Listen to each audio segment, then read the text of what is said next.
নমস্কার বন্ধুরা, ভক্তি দর্শন চ্যানেলের নতুন পর্বে আপনাদের সকলকে অনেক অনেক স্বাগত। আপনারা কেমন আছেন? আশা করি আপনারা ভালো ও সুস্থ আছেন। আজকের পর্বের বিষয় হলো 2024 সালের 1431 বঙ্গাব্দের ভাদ্র মাসের শুক্লপক্ষের ষষ্ঠী, চাপড়া ষষ্ঠী বা মন্থন ষষ্ঠীর পূর্ণাঙ্গ সময়সূচি। ষষ্ঠী তিথি কখন লাগবে, কখন ছাড়বে, এছাড়া জানবো চাপড়া ষষ্ঠী ব্রত কীভাবে পালন করতে হবে, ব্রত পালন বিধি, পুজোর উপকরণ, এই ব্রত পালন করলে ব্রতী কি কি খেতে পারবেন, কি কি খেতে পারবেন না, সবটাই জানবো আজকের এই ভিডিওটিতে। তার আগে বন্ধুরা, আপনাদের কাছে অনুরোধ রইল, যারা এখনও ভক্তি দর্শন চ্যানেলটিকে সাবস্ক্রাইব করেনি তারা ভক্তি দর্শন চ্যানেলটিকে সাবস্ক্রাইব করে পাশে থাকা অল নোটিফিকেশনে ক্লিক করে দেবেন পরবর্তী ভিডিওটি পাওয়ার জন্য। ভাদ্র মাসের শুক্লপক্ষের ষষ্ঠী তিথিতে চাপড়া বা মন্থন ষষ্ঠী পালন করা হয়ে থাকে। সন্তানের মঙ্গলের কামনায় মায়েরা এই ব্রত পালন করে থাকেন।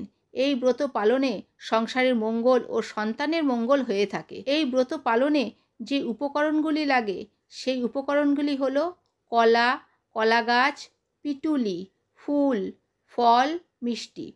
ভাদ্র মাসের ষষ্ঠীর দিন পিটুলির পুতুল ও চাপড়া তৈরি করে পুকুরে ভাসিয়ে দিতে হবে। পুত্রবতী রমণীরা আঁচলে কলা বেঁধে নিজের সন্তান কোলে নিয়ে ব্রতকথা শুনবেন। এই দিন ভাত খাওয়া যাবে না। লুচি, পরোটা, নিরামিষ তরকারি সকালে খাওয়া যাবে। রাতে দুধ ও মিষ্টি খেয়ে ব্রত পালন করতে হবে। এই পুজো নিজের বাড়িতেও করতে পারেন বা মন্দিরে গিয়েও পুজো করতে পারেন। বাড়িতে করলে পুরোহিত দ্বারা মা ষষ্ঠীর পুজো করতে হবে।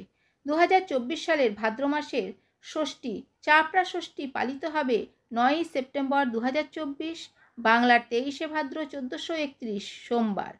ষষ্ঠী তিথি শুরু হবে 8ই সেপ্টেম্বর 2024, বাংলার 22শে ভাদ্র 1431 রবিবার দুপুর 3:55 থেকে, এবং ষষ্ঠী তিথি সমাপ্ত হবে 9ই সেপ্টেম্বর 2024, বাংলার 23শে ভাদ্র 1431 সোমবার বিকেল 5:14। চাপড়া বা মন্থন ষষ্ঠীর সম্পূর্ণ ব্রতকথা। এক বামুন আর বামনী ছিল। তার অবস্থা খুব ভালো। 7 ছেলের 7 বউ। কারো ছেলে মেয়ে হয়নি। ছোট বউয়ের 2 ছেলে। ছেলে দুটি সকলের প্রিয়, আর ছোট ছেলেটি বামুনের খুব প্রিয়। দিনরাত বামুনের কোলে থাকতো। বামনী একদিন বামুনকে বলল, দেখো, আমাদের একটা পুকুর কাটিয়ে দিলে ভালো হয়। এইভাবে ষষ্ঠী পুজো করে পরের পুকুরে আর না হয় নদীতে বৌমাদের নিয়ে নাইতে যেতে লজ্জা করে। সেই কথা শুনে বামুন আর কিছু না বলে পরদিন মজুর ডাকিয়ে খিড়কির ধারে মস্ত বড় এক পুকুর কাটালো। তার ঘাট বাঁধালে, পাড়ে কত রকম গাছ বসালে, কিন্তু পুকুরে এক ফোঁটাও জল উঠল না। বাড়ির সকলে ভাবলো যে অত বড় পুকুর কাটানো হলো, তবু একটু জল হলো না, বোধহয় আষাঢ় শ্রাবণের বর্ষায় জল উঠবে। কিন্তু ভাদ্র মাস এলো, বর্ষণে মাঠ ভেসে গেল, তবু পুকুরে জল উঠল না। বামুন মাথায় হাত দিয়ে বসলো। বামনী দুঃখ করে বামুনকে বলল, এমন বরাত, আজ বাদে কাল ষষ্ঠী পুজো। ভেবেছিলুম এবার নিজের পুকুরে বউদের নিয়ে ষষ্ঠী পুজো করব, তা পোড়া কপালে ঘটল না। এমনি আমাদের ভাগ্য। পাড়ার সকলে বলা বলি করে যে বামুনেরা মহা পাপী। বামুন কিছু বললে না, যেমন চুপ করে শুয়েছিল তেমনি শুয়ে রইল। মনটা তার খুবই খারাপ। দিনরাত গৃহদেবতাকে মনের কষ্ট জানায়। সেই দিন ভাদ্র মাসের পঞ্চমী রাতে খেয়ে দিয়ে বামুন শুয়ে পড়ল। মাঝরাতে স্বপ্ন দেখলে যে মা ষষ্ঠী মাথার কাছে দাঁড়িয়ে বলছেন, কাল তো আমার পুজো, তোর পুকুরে তো জল নেই। বলতেই বামুন যেন স্বপ্নে মাকে কত কি বললে আর মার স্তব করলে। তা শুনে মার দয়া হলো। মা তখন বললেন, দেখ, যদি তোর নাতিকে কেটে সেই রক্ত পুকুরে দিতে পারিস, তাহলে অমনি কাকচোখের মতন জল হবে, না হলে আর জল হবে না। হঠাৎ বামুনের ঘুম ভেঙে গেল। প্রাণটা হু হু করে উঠল। খুব খানিক কাঁদলে, তারপর কুল দেবতাকে মনে মনে স্মরণ করলে। এদিকে ভোরে বামুন উঠে উঁকি মেরে দেখলে ছোট বউয়ের ঘর খোলা।